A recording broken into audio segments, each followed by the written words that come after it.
Assalamualaikum warahmatullahi wabarakatuh. Semua salam sejahtera selamat Malaysia, Brunei, Singapura dan Indonesia. Okey, ini video pertama ataupun video introduction tentang King. Alright, King ataupun King. Sometime kalau you tengok nanti video seterusnya, you akan nampak saya tulis sekejap saya tulis King, K-I-N-G, sekejap saya tulis K-I-N-K. Actually benda yang sama. Apa itu King? King, K-I-N-K, maksud di dalam maksud dalam bahasa Inggeris, dia adalah sesuatu yang tajam, yang menyocok-nyocok, something like this, okay? Kalau you tengok ni, ini adalah pagar sekolah. You tahu kan dekat pagar sekolah tu, pagar-pagar kat rumah ke mana-mana, dekat bahagian atas tu dia ada tajam, ada yang bahagian tajam untuk mengelakkan pencuri masuk atau untuk mengelakkan siapa-siapa yang masuk. So bendalah ni dia something like this. This is your pagar sekolah yang ada tiang Y, something like that, okay? Okay, saya try lukis lah bentuk-bentuk pagar something like. Kalau jadi tak jadi lah. Kalau jadi, kalau tak jadi saya tak tahu. Harap you faham. This is your pagar sekolah. And then you perhatikan dekat atas pagar tu you akan nampak ada satu line, line. And then dekat sini dia ada benda yang tajam-tajam, something like that. Yes. Dia ada benda tajam untuk mengelakkan pencuri senang masuk ataupun whatever orang budak-budak sekolah lompat pagar sekolah. So benda yang tajam-tajam ni ini dipanggil King, K-I-N-K, ataupun saya tukar kepada K-I-N-G supaya nama dia lebih sedap, King.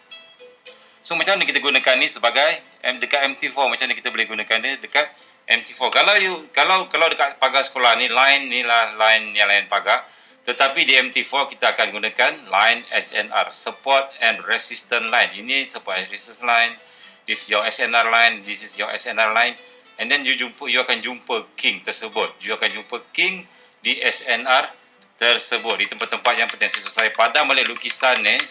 Sebelum you pergi ke MT4, kita kena kenal bentuk King. Kita ada jenis-jenis King, jenis-jenis King, alright.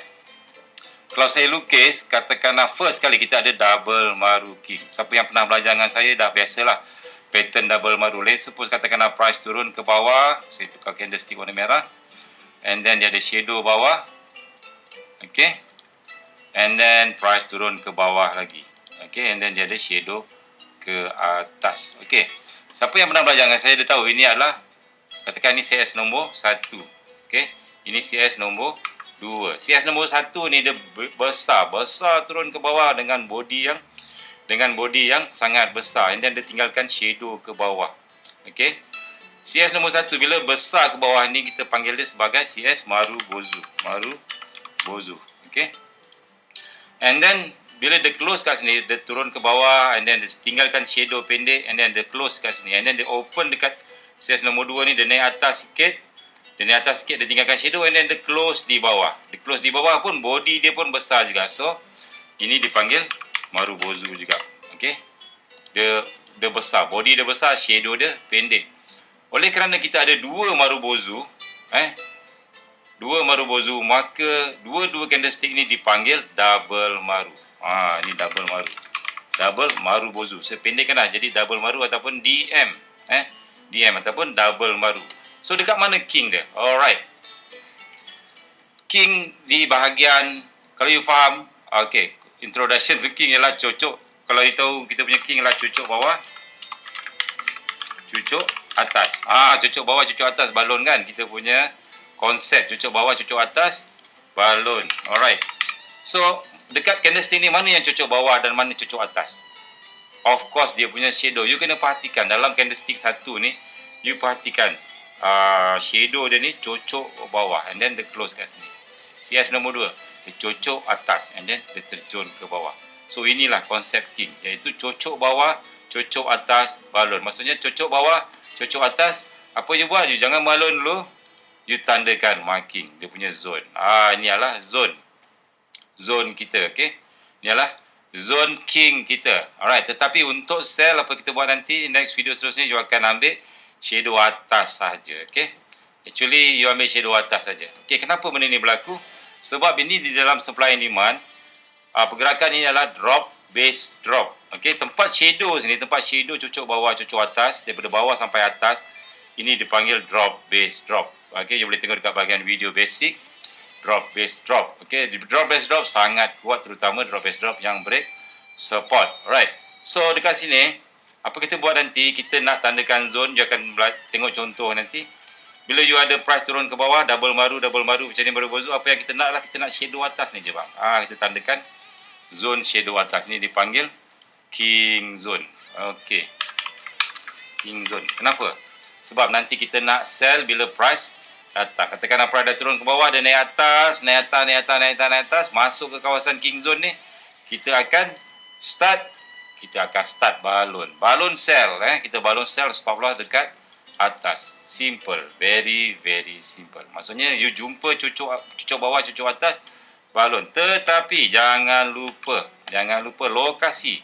Lokasi paling penting, lokasi mesti berada di SSR. Kalau you jumpa king macam ni, double maru king, wajib lokasi tersebut pertama dia berada di SSR ataupun dia berada di MPL. Di mana you akan belajar nanti next video di manakah lokasi SSR tersebut, di manakah lokasi MPL tersebut. So kita akan panggil dia SSR king, kita akan panggil dia MPL king.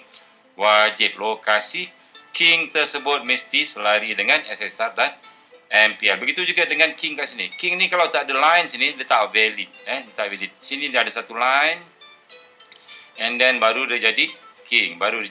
Kalau line tersebut bukan SSR, line tersebut bukan MPL, ataupun king tersebut tidak berada di SSR, tidak berada di MPL, maka ianya tidak valid. Saya harap you faham video pertama tentang double maru king.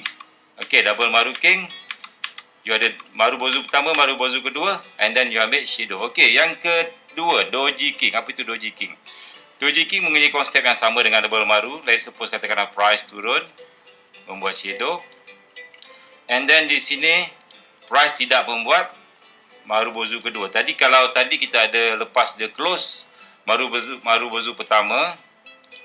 Okey, ni yang pertama, CS nombor 1. CS nombor 2 ni dia buat doji, macam ni. CS nombor 3 baru dia buat maru bozu. Alright, maksudnya macam ni. Okey, 1 2 3. Okey, 1 2 3. So maru bozu, doji, maru bozu. So kita panggil doji king. Kat mana kita nak pilih doji king? Macam biasa kita ambil shadow atas. Okey, valid tak valid dia sebagai king? Valid sebab dia ada konsep kita. Cucuk bawah, cucuk atas. Kat mana cucuk atas? Dia cucuk atas ni, and then dia terjun. So ini adalah king juga. So zone kita adalah zone shadow yang atas. Ni tempat kita nak entry, tempat kita nak balon. Nanti bila price datang, kita akan balon sampai not enough money. No. Jaga Okey. So harap you faham doji king. Okey, doji king very very simple. Doji semua orang faham lah. Candlestick nombor 2 ni, pattern ni dia ada kecil. Ini dipanggil doji king. Dia kecil je. Alright. Nombor 3 adalah BE king. BE stand for bearish engulfing. Let's suppose katakanlah you ada bearish engulfing warna biru macam ni. Okay, you ada shadow bawah. And then suddenly ada satu bearish engulfing yang besar ke bawah. So, di sini pun valid juga sebagai king. Sebab menggunakan konsep cucuk bawah, cucuk atas. Kalau you tandakan dia punya zone, you ada cucuk bawah sini, and then you ada cucuk atas sini, and then price turun ke bawah. Ni untuk sell. Saya buat contoh ni semua untuk sell. Untuk buy, you just terbalikkan saja. So zone kita macam biasa, kita nak zone yang dekat atas. So ini adalah BE king. BE king. Alright, very very simple. Ambil shadow atas saja.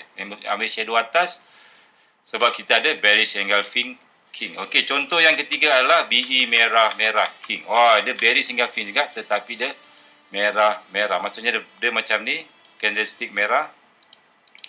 Dia buat open, and then dia buat shadow macam ni. Okey.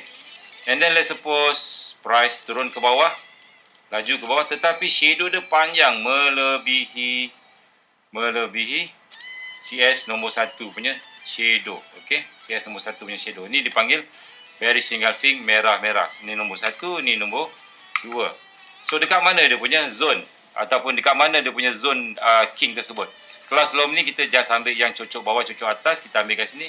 Tetapi untuk BE merah kita akan ambil yang atas, yang atas zone sini. Perbezaan di antara Shadow yang panjang ni dengan body CS nombor 1, merah-merah. Dekat sini boleh, dekat sini pun boleh. Which is saya akan tunjuk lagi contoh. I think that's it. That's it tentang introduction to king. Jenis-jenis king. Ada double maru king, ada doji king, BE king, BE merah-merah king. Nanti saya akan tunjuk contoh. Don't worry, very easy. Benda ni akan ada banyak contoh dekat MT4. Just you kenal saja. First, you kena hafal sikit double maru king. You hafal doji king, you hafal BE king, you hafal BE merah-merah king. Semua untuk setup sell. Once you dah kenal, dia boleh marking dekat chat MT4. Once you dah boleh marking, senang you nak tengok lokasi dia valid tak valid di SSR ke ataupun di MPL. Kalau okey, nanti bila price datang, kita akan masuk. I think that's it video tentang introduction to king. King, K-I-N-G ataupun K-I-N-K. So dalam video next ni, you akan tengok maybe saya kadang-kadang saya tulis king, K-I-N-G, kadang-kadang saya tulis K-I-N-K. Actually benda yang sama. Don't worry. Selamat nonton video seterusnya. Assalamualaikum warahmatullahi wabarakatuh.